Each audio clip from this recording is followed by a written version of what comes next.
Të akuzuari Naim Murseli dhe Granit Plova ju shqipton dënim me burgim përjetshëm. Sa do pak na ka lehtësuar dhimbjen edhe neve dhe familjes, po besoj që ishte vendim të cilin e kemi pritur gjithë populli shqiptar, jo vetëm ne familja.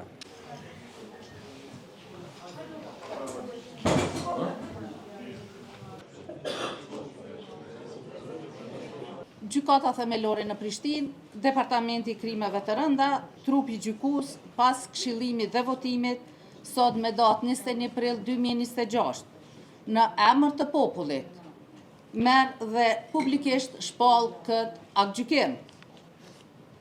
I akuzuari Naim Murseli me të dhëna sikur në shkresat e lëndës, konform me 364 të kodit të procedurës penale, është fajtor për veprën penale të kryer në bashkëkryrje, vrasje rënd nga neni 173, paragrafin 1, pika 1.3 dhe 1.4, lidhur me nenin 31 të kodit penal të Republikës së Kosovës. I akuzuari Granit Plova me të dhëna sikur në shkresat e lëndës, konform neni 364 të kodit procedurës penale, është fajtor për veprën penale të kryer në bashkëkryrje, vrasje rënd nga neni 173, paragrafin 1, pika 1.6, lidhur me nenin 31 të kodit penal të Republikës së Kosovës.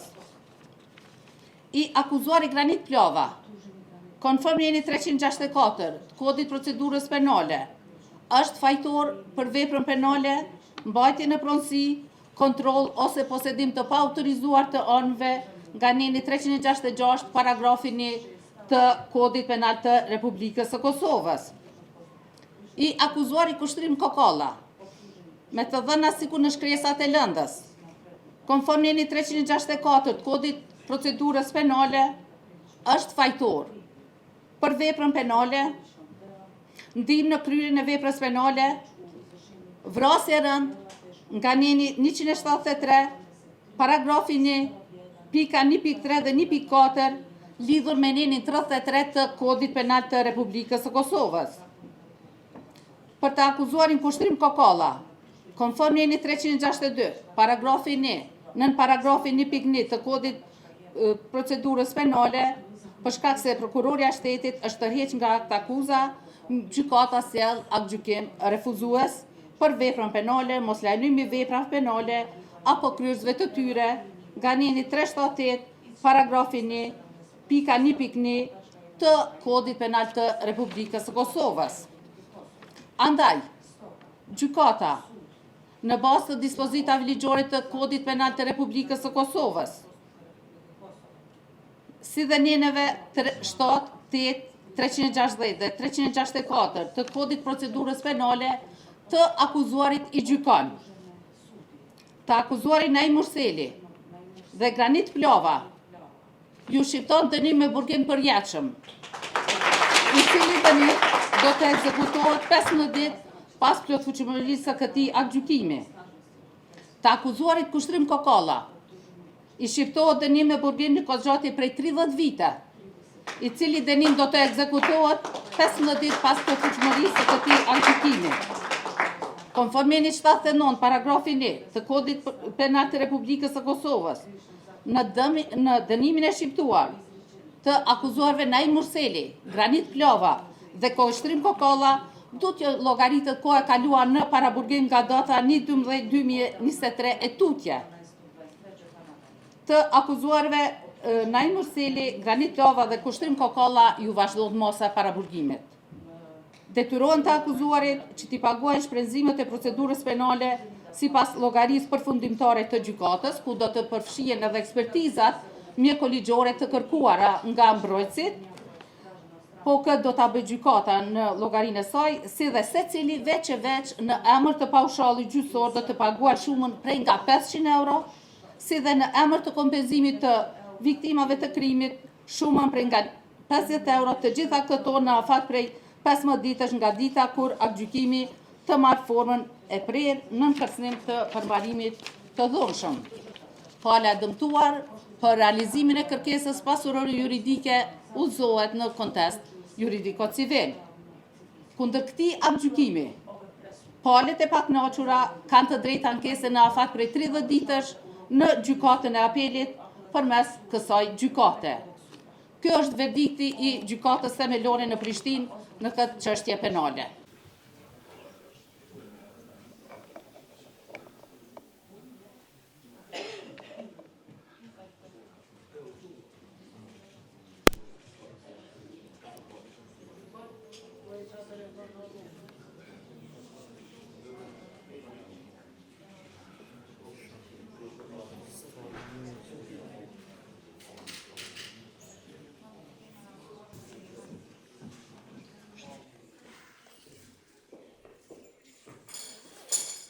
Atëherë të nderuara media, faleminderit shumë që ishi prezent në këtë seancë. Ajo se çfarë u vërtetua sot është ajo që kemi thënë që nga fillimi, se na jemi së bashku me kushtrimin, duke zgjedhur granitin si vrasës, e kanë organizuar këtë krim. Ky vendim sot nuk shkon vetëm për ne, shkon për Liridonën, shkon dhe për fëmijët e saj, të cilët nuk do ta shohin më nënën e tyre përjetësisht.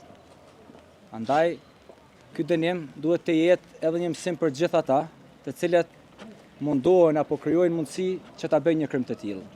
Sa i përket kushtrim kokallës, po besoj që gjykata e ka parë ashtu, për këtë mund të folë edhe avokati, se çfarë dënimi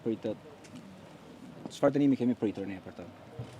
Megjithatë, vendimi sot, megjithatë u azbut pak zemrat. Sadopak na ka lehtësuar dhimbjen edhe neve dhe familjes, po besoj që ishte vendim të cilin e kemi pritur gjithë populli shqiptar, jo vetëm ne familja. Atëherë, media të nderuara, ashtu siç tha dhe Leonardi, sot drejtësia foli.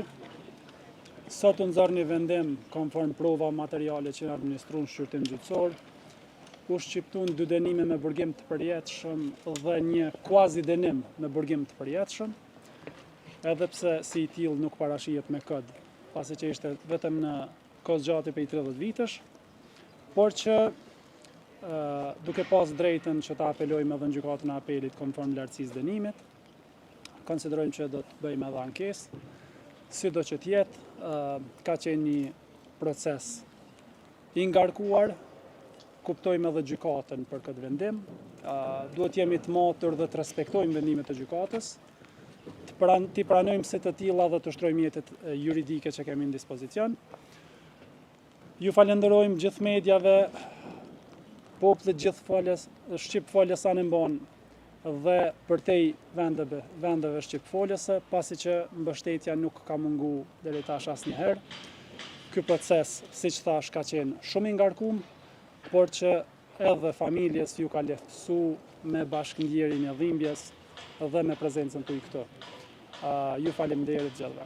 Siç nuk e kemi parë më herët, i pam hetuesit policor të këtij rasti që ishin në shpallje të aktgjykimi, cila ishte arsyeja ndoshta që ishin ata prezent këtu, janë thuar nga gjykata, dhe si e vlerësoni prezencën e tyre pikërisht në shpallje. Faleminderit Dori, ndoshta kjo pyetje edhe pa bërë ju këtë pyetje është dashur që të tregojmë se ndihemi borxhli ndaj atyre hetuesve, për shkak se punën kryesore dhe barrën e kryesore të hetimit e kanë bartur ata hetues.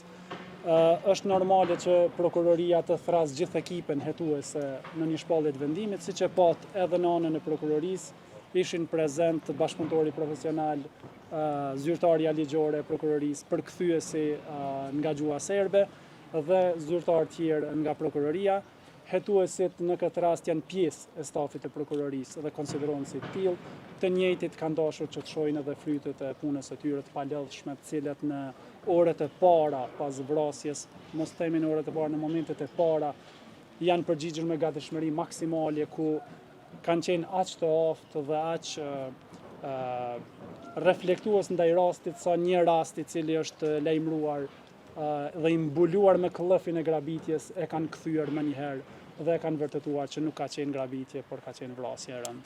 Avokat, ju gjatë seancave gjyqësore keni tentuar disa herë me i paraqitë disa prova pikërisht për kushtrim kokallë, në cili sot nuk mori dënimin e përjetshëm siç e keni kërkuar. Nëse ishin pranuar administrimi atyre provave pikërisht, a do të ndronte ky vendim edhe nëse do t'i bashkoni ato në ankesën e apelit? Siç thash më herët, duhet jemi respektues ndaj vendimit të gjykatës.